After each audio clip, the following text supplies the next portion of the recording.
Ladies and gentlemen, welcome once again to the Student of the Game. I am Kyle Nash, the Student of the Game, and listen, if you're here, chances are you like talking sport, and we are glad you're here to do it with us. Of course, another very special playoff edition. Now, one may wonder why I'm bringing my next guest into this, as he is typically a basketball guy who seems to know less and less basketball compared to me with every passing day. But am I bringing him in just to mock him for bad AFC playoff picks? I don't know. You could argue that too, but I don't really think it's what it is. It's because I love this guy, and I haven't gotten a chance to him to talk in like a month, unless you saw the most recent edition, the 2-hour edition of the Earnestly Speaking podcast. Oops, I just gave it away. It's my friend, Ernest CJ Christian. Earnestly Speaking, Huddle Up Inc. What's going on, my guy? See that? Go Heat. Boop. No, you can say bitch on this show. Go Heat, bitch. Oh, go Heat, bitch. Yeah, it's about time you embraced your Heat fanhood. We just recorded literally a little while ago. Like we recorded a 2-hour podcast, and first time in a month because the holidays was screwed our schedules, of course. But it's great. I mean, holidays and bowl games. Yeah. Being more interested in stoners than me. And shouts out to my dude Zach Towley. Zach the Degenerate. Dude, we started this podcast 14 years ago, and he was the very first person on the podcast with me. So Zach was really, yeah. One question: when I started the podcast, now I 14 years ago, okay, he is the alum of the alums of the alums. So he was part of the Op Nation. I did not know that. No, wait, this goes before Op Nation. They talking about when I started podcasting in general. I started doing the show with friends of mine. He was the first person I had the show on with, and I used to spar with him. So yeah, he's the original man. But yeah, it's great to be back on the show, and playoff football's here. And I don't know why you brought me in for Broncos Bills, but hey, I love playoff football anyway. Yeah, so why don't you expose yourself like Janet Jackson? Good job, jackass. No, and honestly, part of it was scheduling. Let's be honest. Finding somebody for everything is tough too. As it stands. And I gotta say, this game could be sneaky good. Actually, honestly, of the 6 games on the schedule, I think this game, it feels like a foregone conclusion that Buffalo might win this game most likely. But I think Denver could be a little frisky here. I'm just saying. Well, in these playoff games, I think everybody has a chance for some element of friskiness for different reasons. I talked about this with Jeff Hartman. Actually, this morning, but on one of the playoff preview episodes, Jeff Hartman, of course, of Fans First Sports Network and Steel Curtain Network as well. Of course.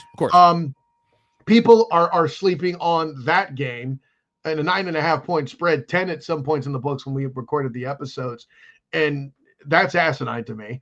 But I think this game is the one that's actually most out of hand.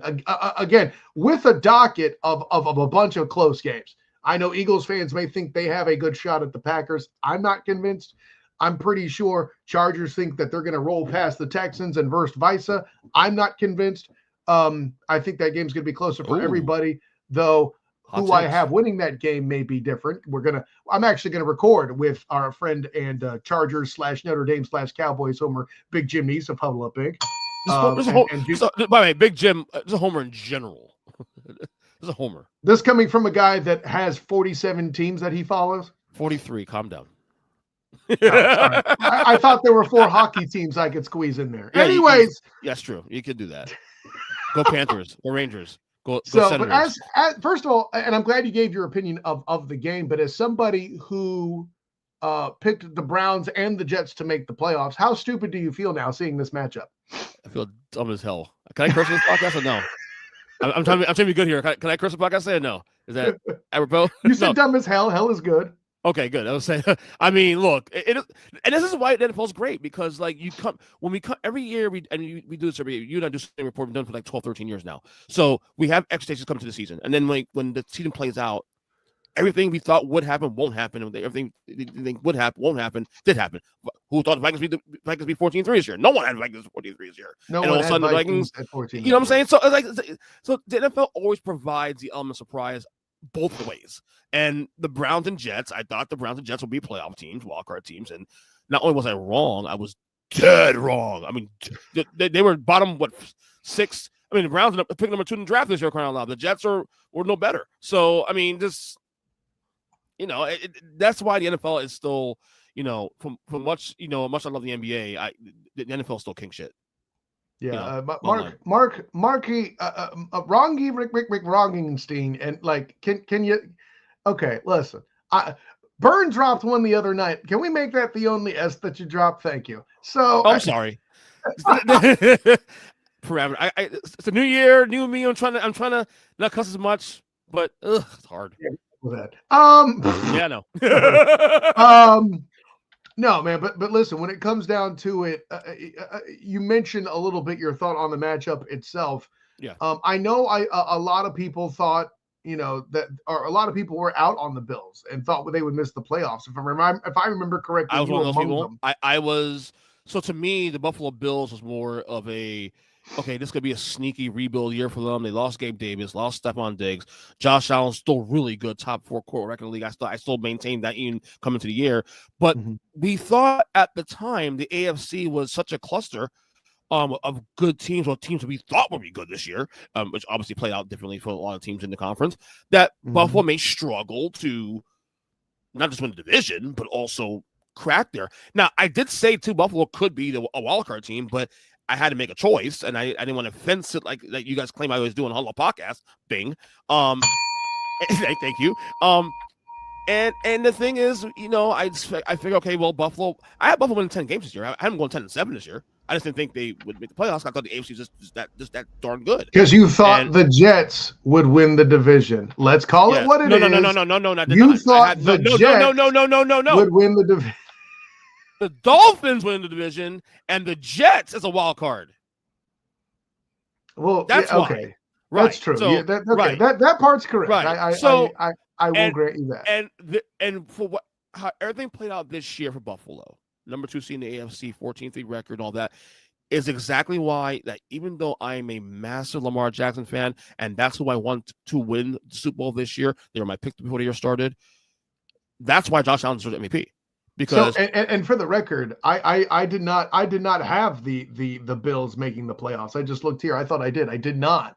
No, I had the Steelers in the 7th spot. They did get in though. They did get in, but the other 2 were the Jags, which I completely whiffed on, and the Bengals, which you're 1 game away. Yeah, as it would turn out. So yeah. So, but to the point about Josh Allen, it's why I had Josh Allen as my MVP this year. That because even though you can argue that in terms of the position, who played the position better in this year, you could argue Joe Burrow. Obviously, you can argue Lamar Jackson was the most productive quarterback this year by virtue of what he does with his legs and with his arm. At the end of the day, Josh Allen should win it for the same reason Lamar won it last year, because he did more or less. There was no equivalent to a Derrick Henry in the Buffalo Bills that Lamar Jackson has. Number one, okay, Josh Allen did more or less and won more games. And to me, that's the separation of the two. Well, and it's not like his offense is awful. It's not. Keon Coleman's does great as a rookie. He has other receivers that are pretty solid still. Florida State's own Keon Coleman, by the way. Florida State. Yeah. Listen, and on your show, we gave props to another defense that involves another FSU guy, Jared Verse, who I was impressed with when I saw him in person here at the Quick Kickoff Classic 2 years ago. So, no, but the Bills, I think with Joey Burr falling off, for example, there was just so much in the AFC that did not go according to plan. No. And I think, while I was correct to not believe in the Jets and Anthony Richardson with the Colts, right? Nobody had the Bengals struggling the way that they did. But then again, in the AFC North, yeah. The part that the real surprise came in is from the AFC West side. We all thought Jim Harbaugh would compete but not make it. He did. We all thought the Broncos had a chance to compete and not make it. They did. So, I mean, at this point, the Coach of the Year conversation for the award show I did with Mikey the Burn Bernier was real tough. And 2 of those guys were in the conversation among the stuff that we debated. Yeah. But, I mean, we're talking about Sean Payton solidifying that he was not the problem, or at least not the biggest problem there in Denver the past 2 years with this appearance. Don't you think? Yeah. Again, the AFC, I feel like every year we have this same thing, like with that conference too. The last couple of years, we're like this big cluster, and then we have the narrative set for the year, and then every time it's been different with the West though. We've thought in the past the West would be good, and then they're awful. This year again, flipped on its head. But then 2 years ago, the Raiders were the Broncos years ago. Were like they were the team that lifted up and whatnot, and we thought, okay, well, this may stick a couple of years, and then it didn't stick, and then it's someone else. So once the quarterback issues started, once they lost faith in Derek Carr, the only constant in that West is the champs. It's Patrick Mahomes the second, Travis Michael Kelsey, Andy Reid, and Chris Jones. Again, we call him GOAT. I call him GOAT. Hi GOAT. How you doing? Who's GOAT? Well, at this point, Andy Reid wins no ring. We may have a conversation about Andy Reid being in Mount Rushmore, probably higher. He should be in Mount Rushmore already. Yeah, honestly.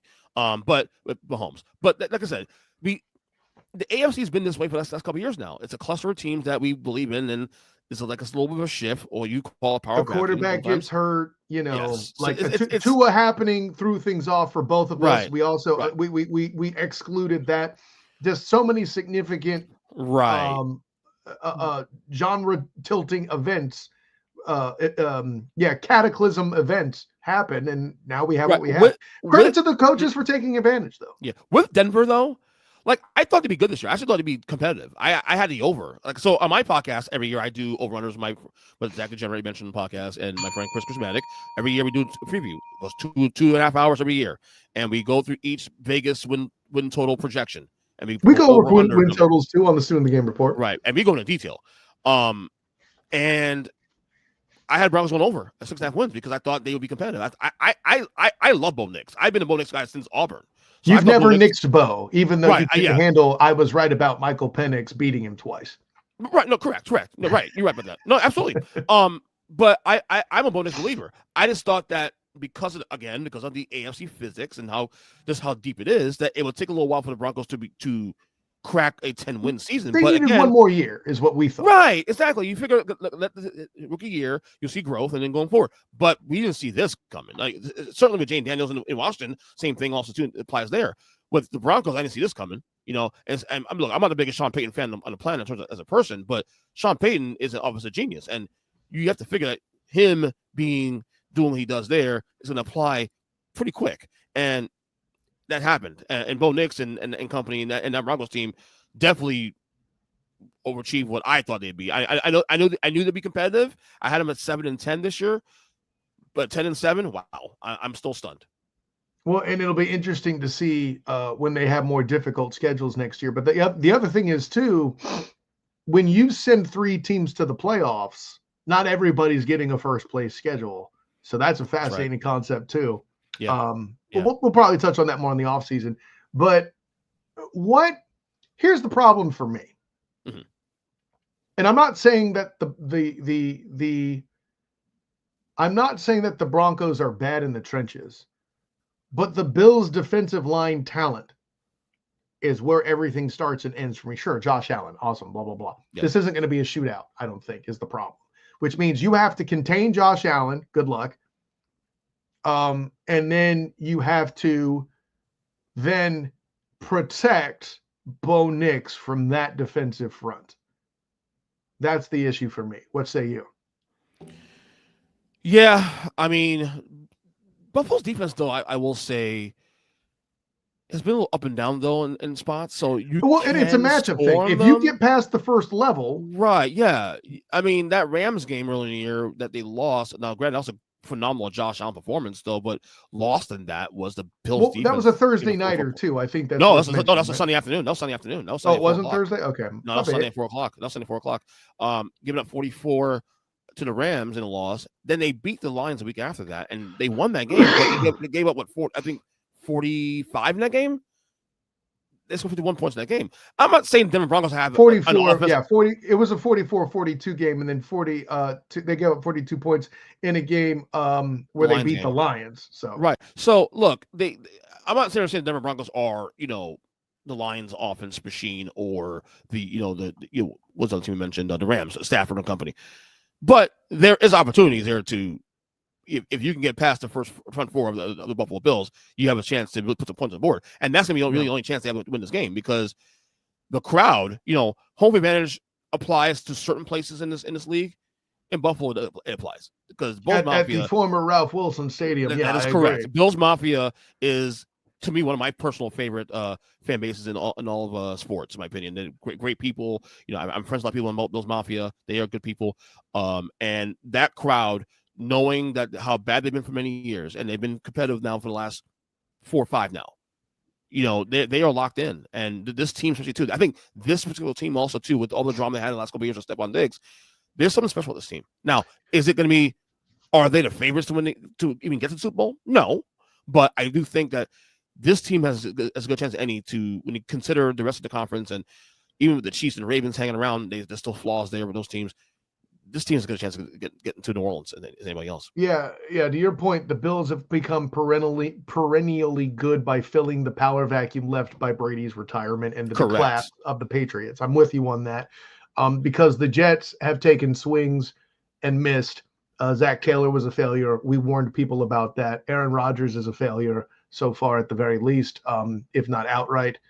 And the Dolphins, again, are failing because Tua can't stay healthy, right? Yeah. So the Bills have clearly been the most consistent force filling that power vacuum. And what McDermott's done there is amazing. And he's started on the hot seat, too. Also, remember that. He started on the hot seat.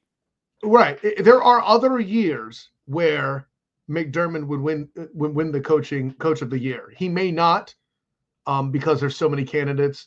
Again, Sean Payton, Jim Harbaugh among them. Defenses could be made for Andy Reid, Man Campbell, Mike Tomlin, and others that are out there. Kevin O'Connell, your guy, I think, is one of them too. Yeah. But at day's end, there